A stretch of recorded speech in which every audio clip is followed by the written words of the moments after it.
Please support me new crossdressers story in Hindi video. Please follow me Facebook link in YouTube channel page. Please support me. काठिर से कासथुरी part 2। मेरे घर की रसोई के पिछले दरवाजे से अब केवल कामची बची है। मैं रसोई में धीरे धीरे देखती रही कि कामची ने मुझे पार किया। उसने मुझसे बात नहीं की। मैं उससे बात करने से बहुत डरता था, लेकिन अचानक हिम्मत के साथ मैंने कामची को बुलाया। हो परेशान करने के लिए क्षमा करें। आपने क्यों पूछा कि मैं लड़की बनना चाहता हूँ? उसने खेद व्यक्त किया कि काथिर, मैं आपको चोट नहीं पहुंचाना चाहता। वास्तव में मैंने अगले कमरे में आपकी चर्चा को अनसुना कर दिया, इसलिए बस एक मजाक बनाया। कृपया इसे गंभीर न ले, उसने जवाब दिया। मैंने कहा, ये ठीक है, कृपया क्षमा न करें। अब से आप मुझे अपनी पसंद के अनुसार कॉल कर सकते हैं। चलो दोस्त हैं, मैंने कहा। उसने जवाब दिया कि कैसे एक मास्टर और नौकरानी दोस्त बन जाते हैं। वह गिड़गिड़ाया। मैंने उत्तेजना के साथ उत्तर दिया, तो फिर क्या, मुझे एक नौकरानी के रूप में सोचें। वह जोर से हंसा। मैंने कहा कि कृपया जोर से हंसे और किसी को भी न बताएं। उसने कहा, ठीक है, एमएमएम, अगर मेरे पास एक नौकरानी है तो मैं आपको कासथुरी के रूप में बुलाऊंगा। क्या ये नाम ठीक है? वह हंसी। मैं वापस हंसा। ओह, तुम केवल लड़की नौकरानियों लड़कों नहीं चाहते हैं? मैंने सवाल किया। उसने कहा कि हाँ मास्टर, यह घर लड़की नौकरानी से भरा है। क्या आपने कभी किसी आदमी को देखा है? इसलिए केवल मैंने कहा। मैं हंसा और वापस मजाक किया, क्या मैं एक आदमी की तरह नहीं दिखता? हाँ, मैं मुस्कुराया। उसने जवाब दिया, आपने केवल ये कहा कि हम दोस्त हैं, तो आप मेरे नौकरानी दोस्त हैं। सभी नौकरानियां यहाँ महिलाएं हैं, इसलिए मैं एक नौकरानी पर कैसे विचार कर सकती हूँ? तो आप कस्तूरी दो हैं? वह मुस्कुराए। मैंने कहा, ठीक है, आप मुझे केवल कस्तूरी कहते हैं जब हम अकेले ठीक होते हैं।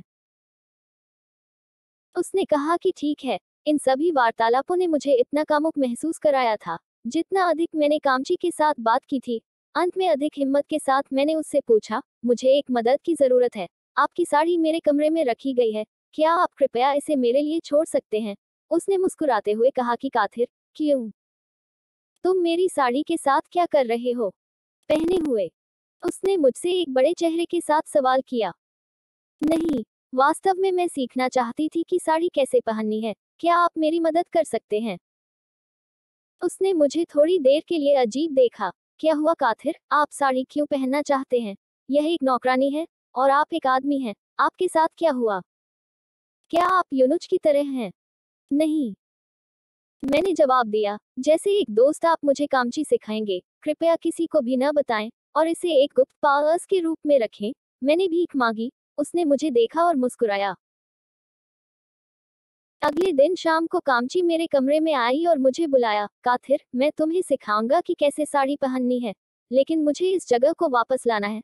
अगर किसी को पता था तो यह एक समस्या बन जाएगी। काथिर, अबीरमी हमारी सीनियर है, अगर उसे पता था कि मैं खराब हो जाऊंगा तो इस साड़ी से सावधान रहें। मैं घबरा रही थी। मैंने कामची से कहा, मैं उत्साहित हो रहा हूँ, लेकिन आप मुझे कासथुरी नहीं कह रहे हैं। मैं गिड़गिड़ाया। कामची मुस्कुराया। मैं सिर्फ काथिर का मजाक उड़ा रहा था। क्या आप वास्तव में मुझे यू कासथुरी कहना चाहते हैं? मैं मुस्कुराया और कहा, हाँ, जब मैं साड़ी यूं पहनती हूँ तो मुझे इस तरह से बुलाती है। वह थोड़ी देर के लिए रुकती है और ठीक कहती है। कामची ने मुझे चेतावनी भी दी कि रसोई से दूर रहने के लिए उनके कुछ कपड़े हैं। अगर अबीरमी या किसी को पता था कि यह काथिर है तो आप मुसीबत में पड़ेंगे। उसने कहा। मैं कामची के लिए सहमत हूँ। उसने मुझे एक पेटीकोट दिया और मुझे इसे खुद रखने के लिए कहा। बीसीओस में अब पहन रहा हूँ। और उसने एक पुरानी ब्रा भी दी जो मेरे लिए ठीक थी।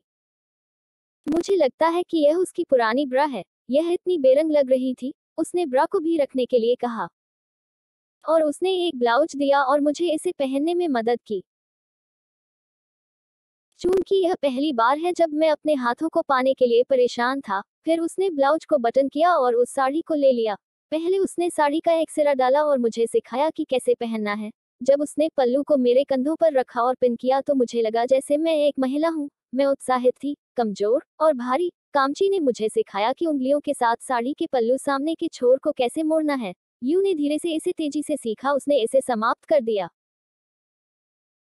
मैंने उससे पूछा कि मैं फिर से कोशिश करूंगा और मुझे रोक दूंगा अगर मैं गलती करता हूं। तो मैंने फिर से शुरू किया। उसने मुझे करीब से देखा और मेरी गति के लिए सराहना की और यह भी बताया कि मुझे एक लड़की के रूप में पैदा होना चाहिए। जिस तरह से मैंने साड़ी पहनी थी वह बहुत सुंदर थी और यह आंकड़ा एक सामान्य महिला की तरह भी है। उसने मुझे कमरे के अंदर चलने के लिए कहा। मैंने धीरे धीरे किया। उसने कहा कि मैं प्यारी लग रही हूँ और मुझे रात तक पोशाक रखने के लिए कहा और मैं रात 9 बजे वापस आऊंगी। उस साड़ी को वापस दे दो। मैं उसे वापस रखने के लिए उसके साथ वह चली गई। रात 9 बजे तक मैं खुद को साड़ी में आनंद ले रहा था। रात 9 बजे आधे दिल से मैंने साड़ी को वापस कर दिया। उसने पूछा कि मुझे कैसा लगा। मैंने कहा कि मैं अद्भुत महसूस कर रही थी। मुझे लगता है कि मैं आज पूरी हो गई हूँ। मुझे नहीं पता कि मुझे इस तरह से क्या महसूस होता है, लेकिन मुझे लगता है मैं एक महिला हूँ, जिसे मैंने कर्कश स्वर में कहा था। उसने थोड़ी देर के लिए मेरी तरफ देखा और कहा, काथिर, मुझे लगता है कि यह आपकी उम्र की समस्या है। सुनिश्चित करें कि स्मार्ट हो, अपनी इच्छाओं को नियंत्रित करें, खराब मत करो, लेकिन तुम सच में सुंदर लग रही हो। ठीक है, अलविदा।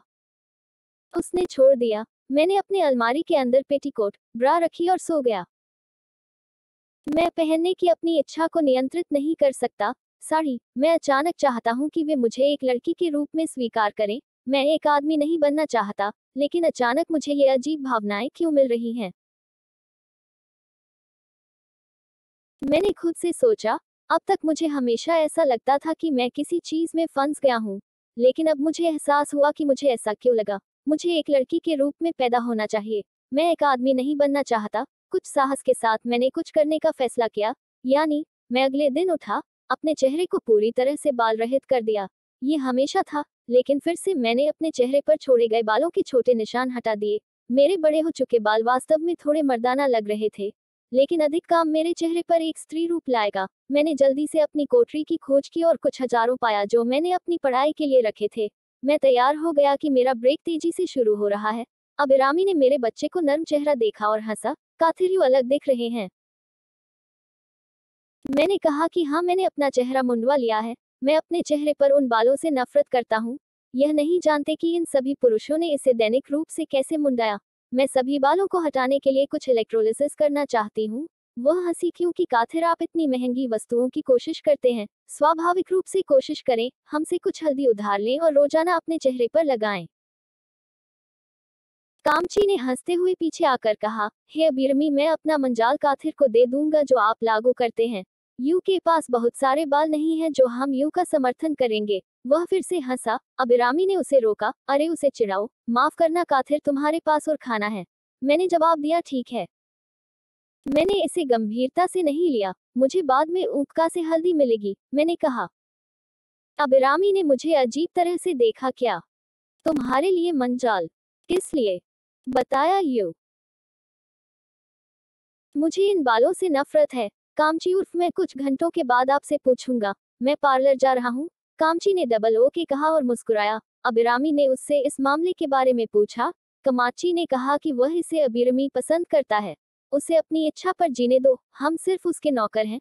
उसने मुझे पार्लर छोड़ दिया। मैं एक यूनिसेक्स सैलून में पहुंच गया। मैंने सामने की बैंक्स के साथ मध्यम बॉब हेयरकट के साथ एक स्कूल गर्ल पिक्चर्स को देखा। मेरे दिल की धड़कन बाल कटवाने वाले लड़के को एक मध्यम बॉब हेयरकट के बाल कटवाने के लिए कहने के लिए बहुत भारी थी। वह मेरे बारे में क्या सोचेगा? वह मुझे दुकान से बाहर निकाल देगा। अपने दिल की भारी धड़कन के साथ मैंने सभी के जाने का इंतजार किया। मैं अब आखिरी था। नए पुरुषों ने कहा कि यू आर आखिरी, और उसने दरवाजे में दुकान बंद साइन बोर्ड लगा दिया।